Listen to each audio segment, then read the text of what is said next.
말라기서 2장 1절부터 9절 말씀을 봅니다. 저희가 2주 전부터 말라기 말씀을 강해를 시작을 했는데요. 오늘은 2장 1절부터 9절에 있는 말씀 같이 살펴보겠습니다. 말라기서 2장 1절부터 9절, 구약 성경의 맨 마지막 페이지인데요. 제가 가지고 있는 성경으로는 1327페이지, 말라기서 2장 1절부터 9절입니다. 제가 천천히 말씀을 봉독하겠습니다.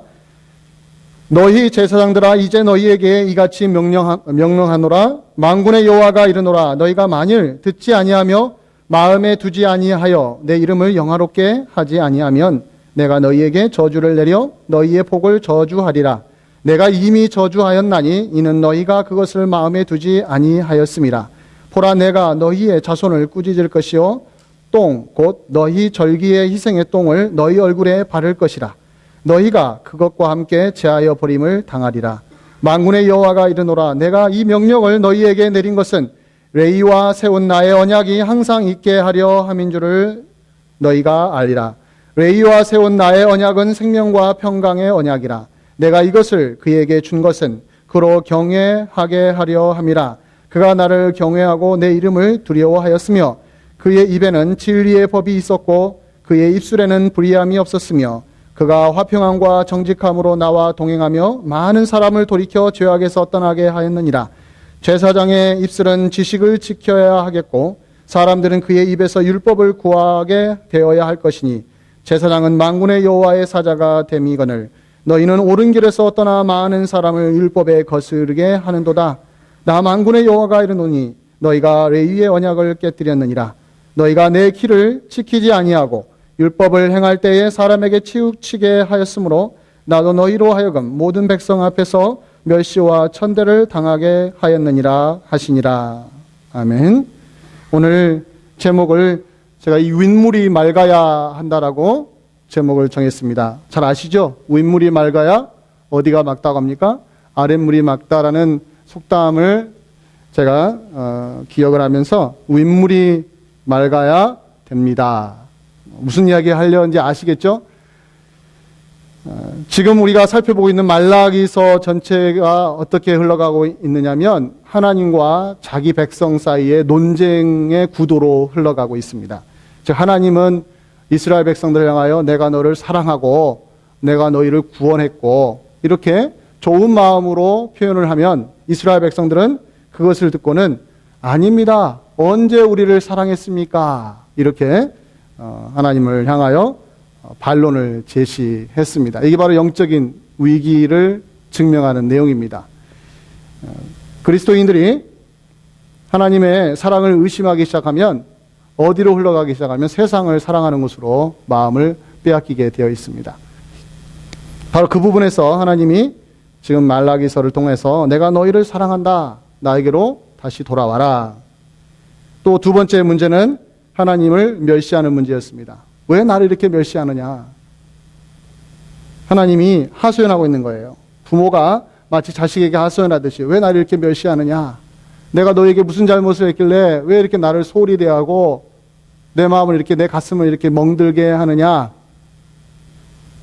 그러니까 우리가 언제 하나님을 그렇게 멍들게 했습니까? 언제 가슴을 아프게 했습니까? 이 증거를 지난주에 우리가 살펴봤습니다. 자, 그런데 중요한 것은 하나님의 사랑에 대해서 의심하는 사람들은 이스라엘 백성으로 나오는데 하나님을 멸시하는 1차적인 책임은 누구였냐면 제사장 그룹이었다는 거예요. 그게 지난주에 살펴봤던 1장 6절에서 내 이름을 멸시하는 제사장들아 이렇게 이야기했잖아요. 오늘 2장 1절에는 뭐라고 합니까? 너희 제사장들아 이제 내가 너희에게 명령한다.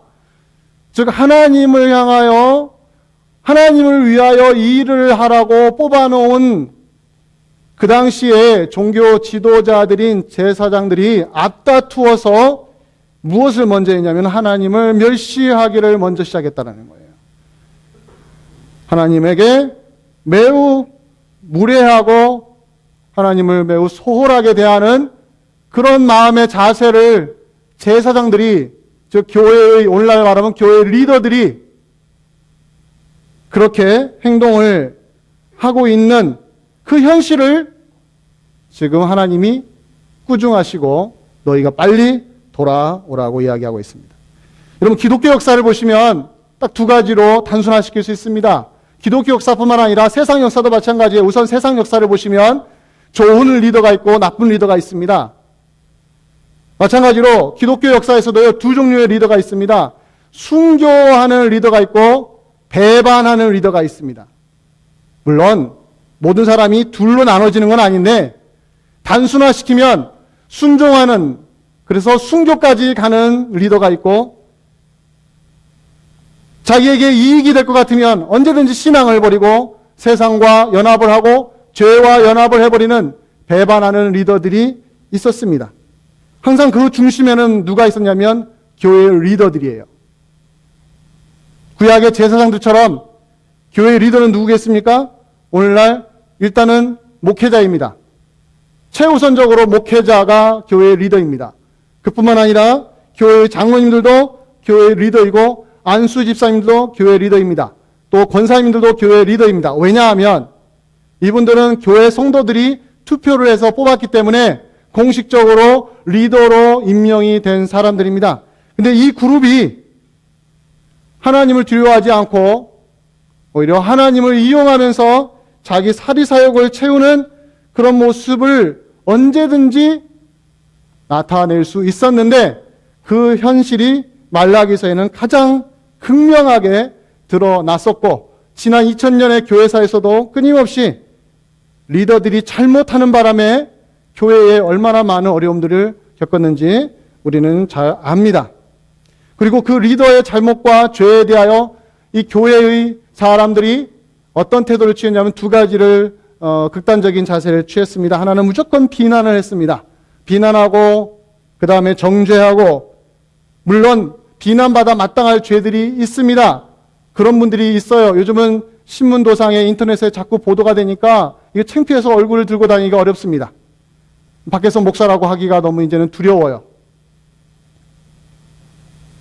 몇몇 사람의 말도 안 되는 악함에 의해서 전체의 목회자들이, 교회 리더들이 욕을 먹는 현실입니다. 그러다 보니까 목회자 다 더러운 사람들이야, 이렇게 평가를 해버립니다. 또 다른 극단은 무조건 덮자라는 거예요. 이건 교회의 문제이지 또 이걸 드러내서 좋을 게 없다, 다 덮어버리자. 또 목사는 하나님의 종이니까 하나님이 심판하실 거니까 감히 성도들이 이래라 저래라 할 수 없다. 이것도 또 하나의 극단적인 자세입니다. 무조건 비판하는 것과 무조건 덮는 것은 건강하지가 않습니다. 우리 하나님도 그렇게 하지 않으셨습니다. 오늘 우리가 말씀을 보겠지만 하나님은 더 심하게 교회의 리더들을 혼내십니다. 그런데 오늘날 교회 리더들은 도대체 이 부분에서 하나님은 안 두려워하고 사람은 두려워합니다. 이게 바로 오늘날 교회의 가장 탄식할 부분이라는 거예요. 사람을 두려워해요. 여러분, 이 나라의 대통령이나 한국의 대통령이나 대통령은 사람을 두려워할 수밖에 없습니다. 국민을 두려워할 수밖에 없습니다. 왜요? 국민이 안 뽑아주면 안 되니까. 그러나 교회의 목회자는, 심지어 제가 이 자리에 온 것도 여러분들 투표에 의해서 왔지만, 목회자는 사람을 두려워하면 더 이상 목회를 못하는 겁니다. 하나님을 두려워하는 마음으로 성도들을 섬겨야지, 사람들이 나에게 어떻게 할까봐 그런 두려움으로 목회를 하기 시작하면 리더의 자리를 자기 스스로 내던진 거나 마찬가지라는 거예요. 이 당시에 말라기 시대에 제사장들이 바로 그렇게 했어요. 제사를 드릴 때 제물을 가지고 와야 됩니다. 하나님이 분명히 이런 제물을 가져오라고 가르쳤습니다. 귀에 딱지가 붙도록 가르쳤습니다. 그러나 이스라엘 백성들은 자기의 죄를 속하기 위하여 제물을 가져왔는데 하나님이 싫어한 것들만 가져왔습니다. 그때 제사장들이 어떻게 해야 된다고 했습니까? 혼내야 된다고 했습니다. 그러시면 안 됩니다. 그런 식으로 예배드리면 안 됩니다. 그런데 이 사람들이 누구를 두려워했어요? 하나님을 두려워한 게 아니라 사람을 무서워했습니다.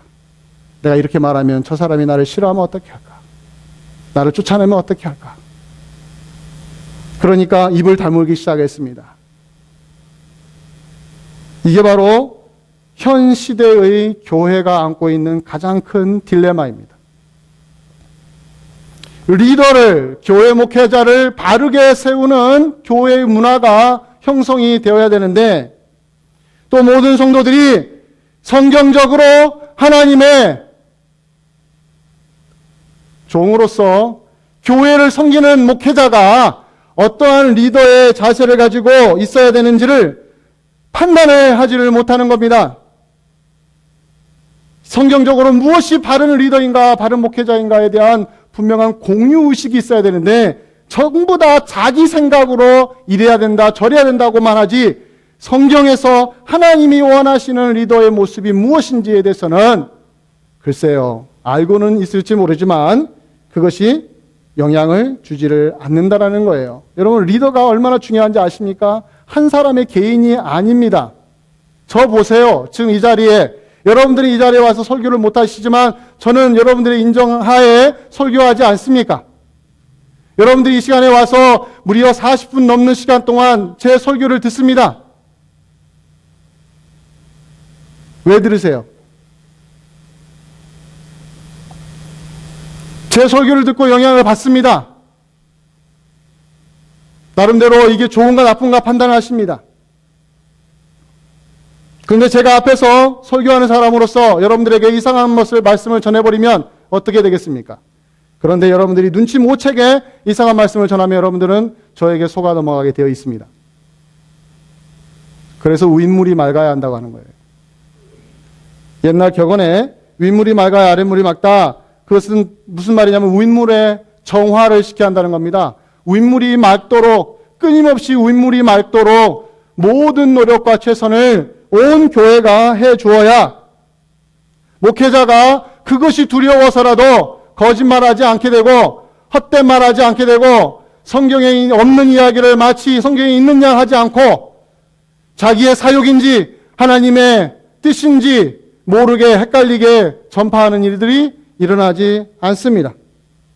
이게 하나님의 영광을 위한 것인지 목회자의 영광을 위한 것인지 무엇이 기준인지를 판단하도록 온 성도들이 적어도 성경이, 여러분 이 성경이 뭐예요? 목회자만 가지고 있는 책입니까?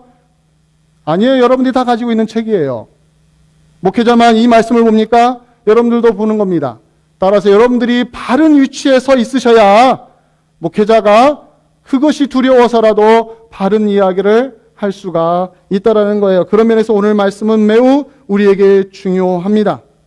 이런 역할을 못하니까 오늘 2장 1절부터 시작해서 하나님이 화가 나신 거예요. 얼마나 화가 나셨으면은 교회 리더를 향하여 2절에 이렇게 말합니다. 내가 너희를 저주할 것이다. 이미 내가 너희를 저주했다. 3절에 보세요. 내가 너희를 저주했는데 뭐라고 말합니까? 너희의 희생의 똥을 너희 얼굴에 발라버릴 것이다. 이거 정말 치욕스러운 이야기죠. 지금 제사장들이 하는 일이 뭐라고 했습니까? 구약 시대에 백성들의 죄를 대신해서 짐승을, 제물을 가지고 옵니다. 짐승을 가져옵니다. 그 희생 제물이죠. 근데 그걸 똥으로 여기는 거예요. 그것을 너희 얼굴에다 발라버릴 것이다. 리더가, 교회 목회자가 잘못 서 있으면 하나님은 이렇게 화가 나십니다. 이걸 목회자가 두려워하고 정말로 두려워하고 무서워해야만 교회가 바로 서 있을 수가 있습니다. 근데 오늘 말씀에서 왜 이렇게 내가 너희를 저주할 것이다, 내가 너희를 저주한다, 저주했다, 그러나 실제적으로 어떻게 저주하셨는지는 안 나옵니다. 근데 왜 이렇게 경고만 날리고 있느냐? 그것은 지금이라도 빨리 돌아오라는 이야기를 하고 있는 것입니다. 기회를 주는 것이죠. 빨리 변화되어서 바른 자리에 앉으라. 똑바로 목회해라. 바른 정신을 가지고 교회를 섬겨라. 당시의 종교 지도자들이 무슨 잘못을 했습니까? 여러분들, 오늘 본문에 두 가지의 잘못이 기록되어 있습니다. 이것은 말라기 시대만이 아니고 2000년의 교회사에서 이 두 가지가 항상 교회의 리더를 괴롭혔습니다. 첫째는 리더 자신의 영적인 타락이었습니다. 두 번째는 그 리더의 영향을 받은 일반 성도들이 똑같이 거기에 합류하여서 영적으로 실족하는 일들이 일어났던 것입니다. 이 두 가지가 어떻게 맞물려 있는지 우리가 오늘 본문을 통하여 확인을 해보면, 여러분들 리더가 부패하잖아요. 그럼 일반 성도님들이 제대로 신앙생활하기가 어렵습니다. 목회자가 영적으로 바르게 서 있지 않으면 성도님들 무척 힘듭니다. 목회자가 하나님의 영광과 하나님의 뜻과 하나님을 두려워하는 마음으로 말씀을 증거하지 않고 자기 개인적인 매력이나 자기 개인적인 재주나 자기가 가지고 있는 실력으로 성도들의 마음에 호소를 하기 시작하면 이 자리에 듣는 여러분들은 그 순간에 재미있고 즐겁고 유쾌할지 몰라도 영적으로는 아무 도움을 받지를 못합니다. 영적인 타락이 무엇일까요? 목회자의 영적인 타락이. 오늘 8절과 9절을 통해서 한번 확인해 보겠습니다. 8절을 보시면 너희는 옳은 길에서 떠나 많은 사람을 율법에 거스르게 하는도다. 이게 첫 번째입니다. 본인 스스로가 옳은 길에서 떠나버린 겁니다. 이게 목회자의 타락의 제일 첫 번째입니다. 그것을 9절에서는 똑같은 말을 다르게 표현합니다. 너희가 내 길을 지키지 아니했다라는 겁니다. 너희가 옳은 길에서 떠나 있고 내 길을 지키지 아니했다. 이게 바로 당시 제사장들이 하나님 앞에서 저지른 큰 잘못입니다.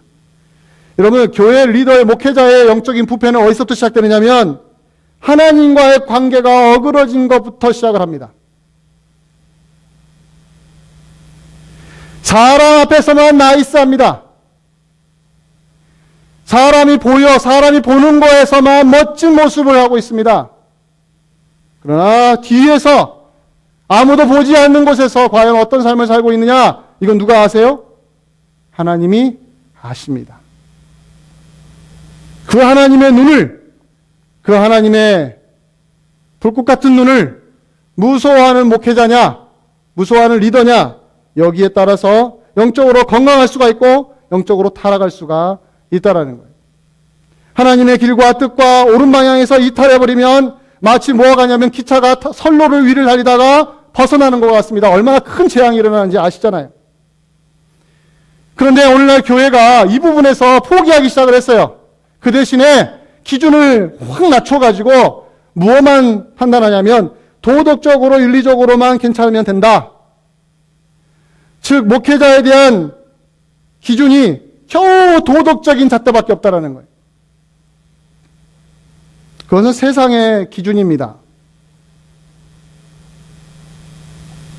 세상은 교회 목회자가 나쁜 짓만 하지 않으면, 누가 비난할 만한 일만 하지 않으면 그냥 괜찮다고 봅니다.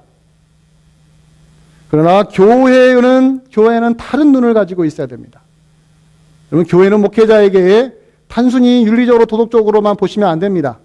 웬만한 목사님들은 윤리적 도덕적으로 큰 문제 없습니다. 가끔씩 신문에 나오시는 분들은요, 진짜로 1%밖에 안 돼요. 제가 알고 있는 대다수의 목사님들은요, 윤리적 도덕적으로 아주 깨끗하십니다. 그러나 그것만 보면 안 된다는 거예요. 그것만. 오늘 보세요. 너희는 옳은 길에서 떠나, 너희는 내 길에서 떠났다고 했잖아요. 내 길에서. 누구의 길이에요? 하나님이 원하시는 길에서 떠나버렸다는 거예요.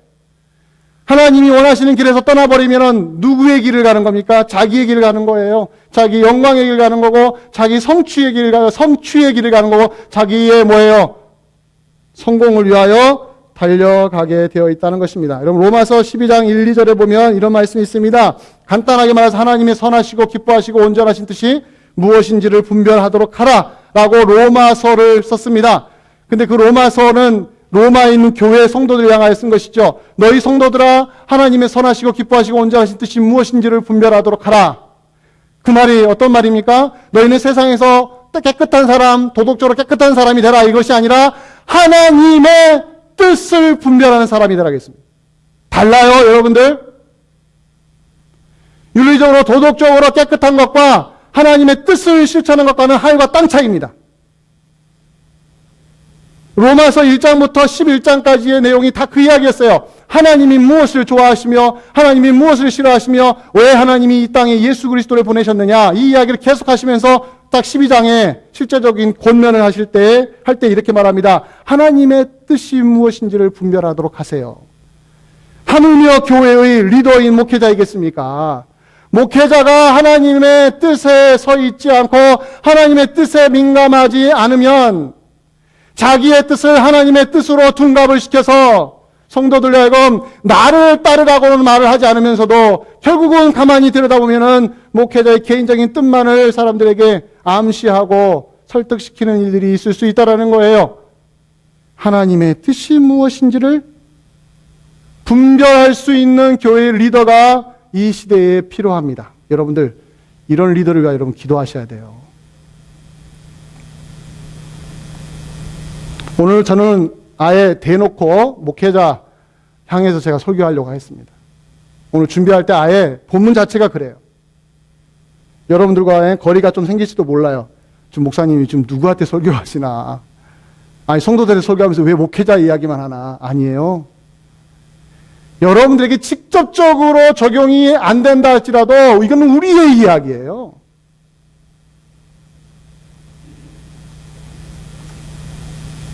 여러분들 교회는 어떤 곳입니까? 왜 교회가 세상과 다릅니까? 교회는 하나님의 뜻을 아는 사람들이 모여있기 때문에 다른 곳이에요.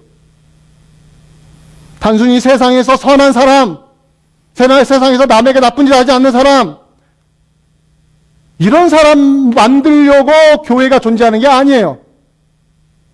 교회는 하나님의 뜻을 알고 순종하는 사람이 모이는 곳이며 그런 사람들을 만들어 놓는 곳이 교회가 존재하는 이유라는 겁니다. 그 선봉장에 누가 있다는 거예요? 교회 리더가 목회자가 있다는 거예요. 따라서 목회자가 이 부분에서 분명한 확신을 안 가지고 있으면 여러분들 성도들을 어디로 인도하겠습니까? 당시 제사장들은 하나님의 길에서 벗어났습니다. 두 번째, 그들이 한 잘못은 뭐냐면 다시 8절과 9절에 오시면 너희는 옳은 길에서 떠나 많은 사람을 율법에서 거스르게 하는도다. 여기를 잘 보십시오. 너희가 율법에서 떠날 뿐만 아니라 뭐예요? 많은 사람들로 하여금 율법을 거역하도록 이끌었다라고 이야기합니다. 이 두 개가 맞물려 있다라는 거예요. 잘 아셔야 됩니다. 왜 교회 목회자가 하나님 뜻에 하나님의 선하시고 온전하시고 기뻐하신 뜻에 목매달라야 되느냐? 목매야 되느냐? 왜 목회자는 세상 지식과 세상의 과학과 철학과 세상이 돌아가는 그 현실을 잘 아는 사람이 아니라 하나님의 뜻을 최선을 다하여 알아가고 그 뜻이 어떻게 이 땅에 실현되는지를 묵상하며 그 말씀 앞에 순종하는 그런 리더자가 왜 세워야 되느냐? 이렇게 그들을 따르는 사람들이 어디에서 벗어나지 않도록요. 하나님의 뜻에서 벗어나지 않도록 만들기 위하여 존재하는 거예요. 그런데 이들이 옳은 길에서 떠나버리니까 많은 사람들이 어디에서 떠난 거예요? 하나님의 율법에서 떠난 것입니다. 그렇다고 이들이 나쁜 사람들이에요? 아니에요, 여러분들.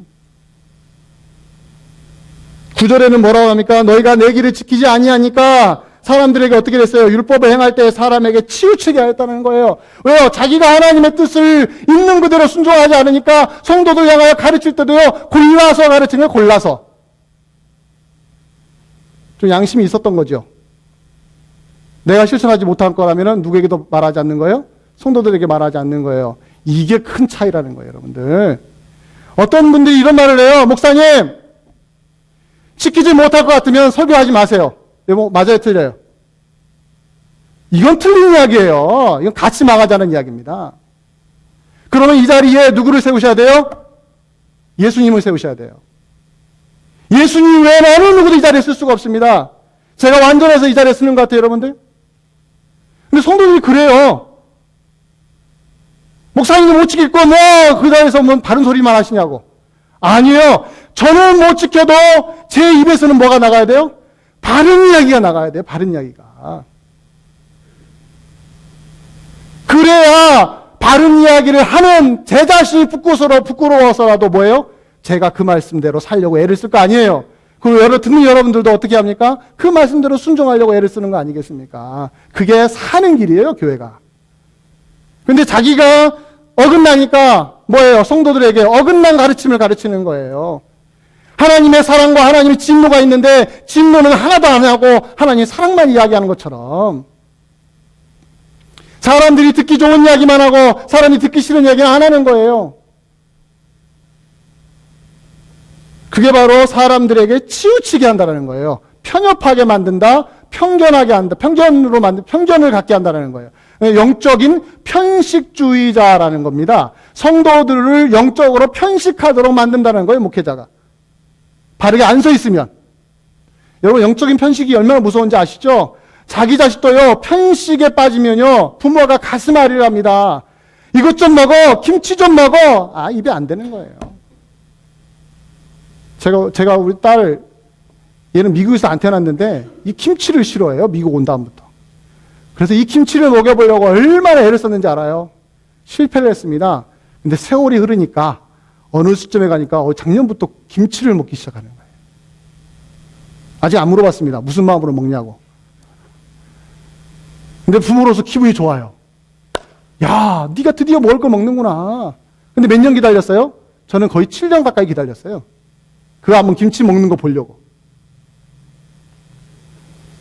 하나님이 자기 백성을 향하여 그런 마음이에요. 너희들은 이 길만이 네 길인 것처럼 생각하는데 이 또 다른 길이 있단 말이야. 그런데 너희 뭐예요? 영적인 편식주의에 빠진 사람은 뭐예요? 이 길만 가고 싶어 하는 거예요. 이 길만. 자기에게 편한 길만. 그래서 자기 불편한 길은 거절해버리는 겁니다. 이거 어떻게 고쳐야 돼요? 목회자가 바로 서 있어야 되는 것입니다. 그래야 성도님들이 처음에는 듣기 싫어도 하나님이 간섭하기 시작하시니까 바른 소리가 들려오기 시작하면 어떻게 해요? 생각을 하게 되는 거고, 생각하게 되면 뭐예요? 양심의 가책을 느끼게 되는 것이고, 신앙의 가책이 느껴지면 어떻게 해요? 어느 순간에, 어느 시점에, 그렇잖아요. 김치 하나 먹는데 몇 년 기다렸다고요? 7년 기다린 것처럼 언제까지 기다릴 수 있다라는 거예요. 그러나 기다리는 가운데 뭐예요? 김치 먹어야 돼 하는 것처럼 뭐예요? 이쪽도 하나님의 뜻이야. 이거 가르쳐 주는 거예요. 그래야 교회가 전체적으로 건강해지게 되어 있습니다. 그러나 이 당시에 제사장들이 이것을 하지 않음으로 해서 많은 어려움에 빠진 거예요. 여러분들 잘 아시죠? 예수님이 이런 말을 하셨습니다. 당시 종교 지도자들인 바리새인과 서기관들 향하여 너희들은 영적인 맹인들이다. 아시죠? 영적인 소경된 자들이여, 너희들이 소경인데 누구를 인도하겠느냐라고 했잖아요. 근데 그 당시 이스라엘 백성들은 뭐예요? 1세기 당시에 그들이 지도자들이 소경인지도 모르고 그냥 그들이 말한 대로 따라갔습니다. 그러니까 소경이 소경을 인도하면 어디에 빠진다고 했어요? 같이 웅덩이에 빠지는 거예요. 그 웅덩이라는 게 뭐예요? 하나님 뜻과 반대되는 세상의 뜻이 아니겠습니까? 자기 욕망의 웅덩이 아니겠어요? 거기에 푹 빠져버리는 거예요. 그 푹 빠져가지고 헤어나올지를 모르는 거예요. 이게 무슨 길인지도 모르고. 바로 그 이야기를 예수님이 하신 거죠. 영적인 맹인이 돼버리면, 특히 교회 목회자가 영적으로 맹인이 돼버리면 이건 너무나도 무서운 것입니다. 하나님의 길에 대한 관심도 없고 하나님이 옳다라고 하시는 거에 마음을 쓰지 않고 오직 자기의 야망을 그럴싸한 포장지에다 덮어가지고 사람들을 현혹시키는, 자신의 성공과 업적과 성취만을 추구하고 사람들의 칭찬에 목말라 하며 사람들이 좋아하는 것이 가장 우선적인 잣대가 되어서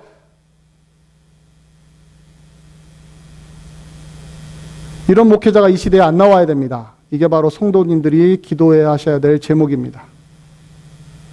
이스트비 장로교만이 아니라 이 땅에 존재하는 모든 교회 목회자들이 하나님의 뜻에 서 있는 목회자가 되게 하옵소서. 이 기도를 여러분들이 해주셔야 돼요. 그래서 오늘 말씀에서 여러분들 간략하게 살펴보면 어떤 목회자가 되어야 되느냐, 리더가 어떤 식으로 해보게 되느냐, 세 가지를 오늘 성경에서 가르쳐 줍니다. 첫 번째는 교회 리더는 언제나 정직하고 올바른 말씀만을 가르쳐야 합니다. 메시지가 정직해야 됩니다. 오늘 6절, 7절을 보시기 바랍니다. 6절에 이런 말씀이 있습니다. 이때 말라기 시대에 제사장들을 향하여 하나님이 이렇게 말합니다. 내가 모세 시대에 수천 년 전에 레위와 언약을 맺었는데 그 레위에게 언약을 맺었을 때 그 레위가 어떻게 행동했는지 아느냐? 그 6절에 그 말씀입니다. 그의 입에는 진리의 법이 있었고 그의 입술에는 불의함이 없었으며 그가 화평과 정직함으로 나와 동행하며 많은 사람을 돌이켜 죄악에서 떠나게 하였느니라. 제사장의 입술은 지식을 지켜야 하겠고 사람들은 그 입에서 율법을 구하여야 한다. 여기에 계속 반복적으로 나온 게 뭐예요? 그의 입에는 진리의 법이, 그의 입술에는 불의함이 없고 제사장의 입술은 지식이 있어야 되며 또 사람들은 제사장의 입술에서 뭘 받아야 돼요? 율법을 구해야 한다고 합니다. 즉 제사장의 입에서 나가는 이야기가 뭐 해야 되는 거예요? 하나님의 뜻에 대한 이야기가 나가야 한다는 이야기입니다. 즉 올바른 메시지, 정직하고 정말 하나님 앞에서 부끄러움이 없는 메시지를 정직하게 전달할 수 있는 그런 리더가 세워져야 교회가 건강해지는 겁니다. 여러분 디모데후서 4장 1절 이하에 잠깐만 한번 같이 보겠습니다. 디모데후서 4장 1절. 여러분들 이 말씀과 너무 연결되어 있는 신약 시대에도 똑같습니다. 디모데후서 4장 1절 2절에 보시면 이런 말씀이 있습니다. 신약성경 345페이지에 디모데후서 4장 1절부터 2절에 제가 읽습니다. 하나님 앞과 살아있는 자와 죽은 자를 심판하실 그리스도 예수 앞에서 그가 나타나실 것과 그의 나라를 두고 엄히 명하노니 너는 말씀을 전파하라. 때를 얻든지 못 얻든지 항상 힘쓰라. 범사의 오래 참음과 가르침으로 경책하며 경계하며 권하라. 때가 이르니니 사람이 바른 교훈을 받지 아니하며 귀가 가려워서 자기의 사욕을 따를 스승을 많이 두고 또 그 귀를 진리에서 돌이켜 허탄한 이야기를 따르리라. 무슨 이야기하고 있습니까? 지금 디모데가 그 당시 1세기의 목회자였습니다. 근데 앞에 있는 말라기 시대에 전달했던 메시지와 똑같습니다. 말라기서도 뭐라고 했습니까? 제사장의 입술에서는 뭐가 나가야 된다고요? 하나님의 뜻이 나가야 한다고 했습니다. 하나님의 말씀이 나가야 한다고 했습니다. 오늘 디모데후서 4장에서도 뭐라고요? 너는 말씀을 전파하라. 때를 얻든지 얻지 않든지 말씀을 전파하라. 말씀을 전파하게 하여 온 힘을 쏟아내라. 근데 현실은 어떻습니까? 사람들 중에 바른 교훈을 싫어하고 귀가 가리워서 내 귀를 즐겁게 해줄 스승을, 그런 목회자를 찾고 또 그런 목회자가 또 생길 것이다. 그러나 너만은, 디모데 너만은 바른 말씀을 정직하게 전하라. 이 이야기를 하고 있습니다. 여러분 시대를 초월해서 이것은 변함없습니다. 언제나 목회자에게는 유혹이 있습니다. 성도들이 좋아하는 이야기를 하고 싶은 유혹. 성도들이 기뻐하는 이야기를 하고 싶은, 그래서 인터넷 설치도 해봅니다. 어떻게 하면 웃기는 이야기 할 수 있을까? 저는 아예 포기했습니다. 여러분 저한테 혹시라도 그런 요구하시면 저 안 듣습니다. 목사님 좀 웃겨주세요. 안 합니다. 저는 못하니까요. 제가 하면요 안 웃겨요. 제가 사석에서도 한번 해보려고 했는데 안 웃어요. 아무 웃긴 이야기도 제가 이야기하면요 쫙 가라앉아요. 근데 제가 어떻게 합니까? 안 웃기는데. 그래서 포기한 거예요. 안 웃긴다고 목회자가 아니지 않습니까? 아니지 않잖아요. 말이 좀 꼬였는데. 안 웃긴다고 목회자가 아닌 거 아니잖아요. 웃겨야 됩니까? 일주일 더 힘들게 사신 여러분들 이 자리에 와서 앉아 계시는데 우리 좀 웃겨주세요. 제가 개그맨도 아니고. 목회자의 입에서 나가야 될 이야기는 뭐예요? 하나님의 뜻입니다. 이것이면 됩니다. 여러분들 꼭 이걸 명심하십시오. 기도하실 때 이걸 위하여 기도하십시오. 입술에서 정직한 메시지가 나가게 하옵소서. 두 번째는 교회 목회자는 하나님과 동행하는 삶을 살아야 합니다. 삶이 중요합니다. 첫 번째는 메시지입니다. 바른 메시지가 전달돼야 교회가 삽니다. 두 번째는 그 메시지대로 사는 목회자가 되어야 하는 겁니다. 다시 말라기서로 잠깐만 다시 넘어옵니다. 말라기서 2장에 아까 봤던 말씀 중에 6절에 이런 말씀이 있습니다. 제사장의 입술에서는 진리의 법이 있어야 되고 불의함이 없어야 되는데 6절에 보시면 그가 화평함과 정직함으로 누구와 동행한다고 해요? 나와 동행함을 이야기하고 있습니다. 나와 동행한다고요. 이게 중요해요. 목회자가 하나님과 동행하는 인생을 살아갈 때에 하나님과 동행하는 것이 어떤 것인가를 체험적으로 알 때에 성도들에게 이렇게 사는 것이 하나님과 동행하는 것입니다. 이야기해 줄 수 있다는 거예요. 근데 목회자가 하나님과 동행하는 인생으로 즐거워하지 않고 세상 것을 누리는 것으로 즐거워하기 시작하면 뭐가 들어가기 시작한 거예요? 사심이 들어가기 시작하는 겁니다. 사적인 욕망이 들어가는 거예요. 여러분들 세상 것을 즐기려면 뭐가 필요해요? 여러분들 간단하게 생각합시다. 세상 것을 즐거워하려면 뭐가요? 돈이 필요합니다. 돈이. 뭐 없어요. 어디 가보세요. 돈 없이 재밌는 거 있는가? 없습니다. 돈이 있어야 뭐가 돼요? 즐거운 거예요, 이 세상은. 목회자가 하나님과 동행함으로 즐거워하는 것이 아니라 세상 것을 추구하고 세상의 즐거움을 얻으려고 하기 시작하면 돈이 필요하잖아요, 돈이. 그러면 오늘 말씀처럼 화평함과 정직함에서 이 정직함을 잃어버릴 수가 있다는 이야기입니다. 목회자라고 돈 없이 살겠습니까? 여러분도 그런 거 요구하지 않잖아요. 목사님 돈 없이 사셔야 돼요. 이런 분 없잖아요. 그러나 하나님과 동행이 아닌 세상과 동행하기 시작하려고 한다면 어쩔 수 없이 자기도 모르게 그쪽으로 물이 드는 경우가 있다라는 이야기입니다. 보십시오. 나와 동행하는 인생. 여러분들이 목회자에 기대하는 게 그거 아니겠습니까? 저분은 하나님과 동행함으로 행복한 사람이구나. 참 이 말하기가 제가 참 두려운데, 제가 이 설교하고 나면은 우리 목사님 하나님과 동행하는가 안 하는가 봅시다. 제발 이런 식으로 저한테 옥죄이시면 좀 무척 힘듭니다. 제 인격이 아주 별로 좋은 인격이 아니라 여러분들 그런 잣대로 보라고 하시는 것이 아니라 그런 마음으로 교회 목회자가 바로 세워지도록 여러분들이 기도해 달라는 거예요. 마지막 세 번째, 교회 목회자는 사람들을 죄악에서 떠나게 하는 사역을 해야 한다는 겁니다. 오늘 말씀의 6절을 보시기 바랍니다. 그의 입에는 진리의 법이 있었고 그의 입술에는 불의함이 없었으며 그가 화평함과 정직함으로 나와 동행하며, 그 뒤에 중요합니다. 많은 사람을 뭐라고요? 돌이켜서 죄악에서 떠나게 했다고 합니다. 이 표현을 보십시오. 이 3단계를 보세요. 자기 입술에서는 뭐가 나갔어요? 하나님의 뜻이 나갔습니다. 자기의 삶에는 하나님과 동행이 갔습니다. 결과론적으로 무슨 열매가 맺힌 거예요? 사역의 열매가.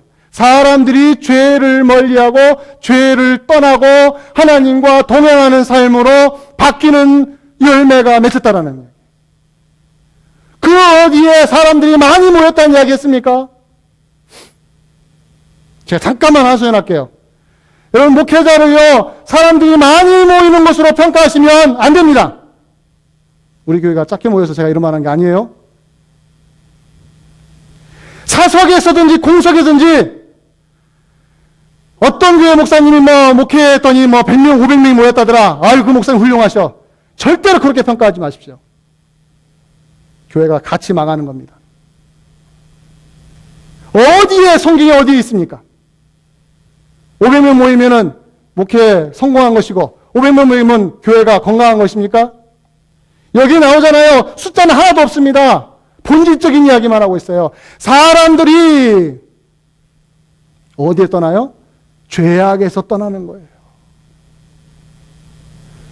즉, 그 교회 성도들이 얼마나 죄를 멀리하며 죄와 싸우며 죄 짓지 않기 위하여 자기의 사적인 생활 속에서 아무도 보지 않아도 죄를 짓지 않기 위하여 손해보며 내 눈앞에 이익이 있어도 불의와 손잡지 않는 그런 신앙인으로 길러내는 교회, 이런 교회가 건강한 교회이며 이 시대에 필요한 교회이며, 이런 신자들이 밖에 나가서, 여러분들 교회 안에서만 거룩하시면 안 됩니다. 밖에 나가서 거룩하셔야 돼요.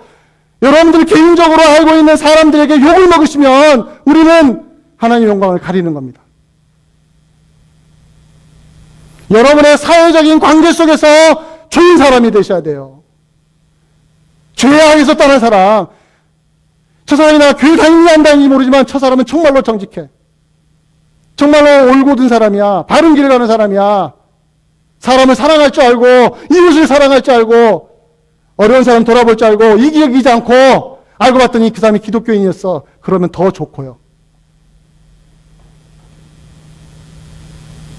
왜 교회의 전도의 문이 닫혔느냐? 전도의 방법이 틀려서가 아니라 이 말씀이 안 지켜졌기 때문인 거예요. 사람들이 죄악에서 떠나는 열매가 없기 때문에 500명 모이고 5,000명 모이고 5만 명이 모인들 뭐 하겠습니까? 5만 명 모인 교회나 50명 모여서 목회하는 그 교회나 누구 안에 있는 성도들이에요? 그리스도 예수 안에 있는 성도들이에요.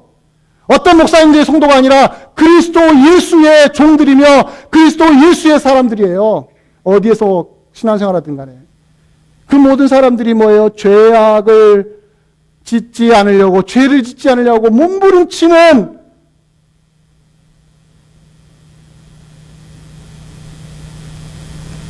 그러한 삶을 여러분들이 밖에 나가서 사셔야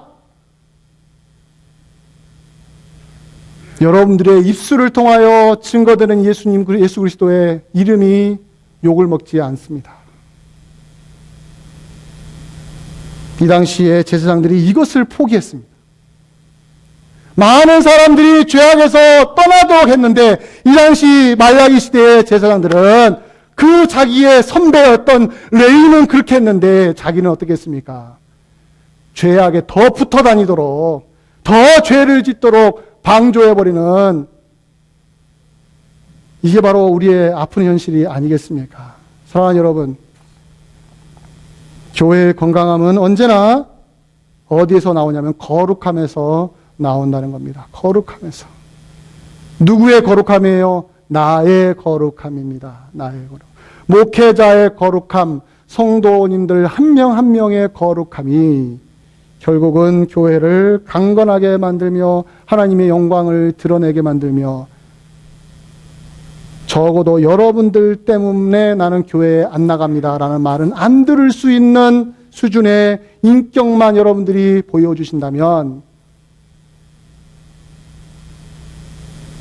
세상은 그래도 그리스도인들을 향하여 예수 믿는 사람이 있으니까 희망이 있지, 이 소리를 할 수 있다라는 겁니다.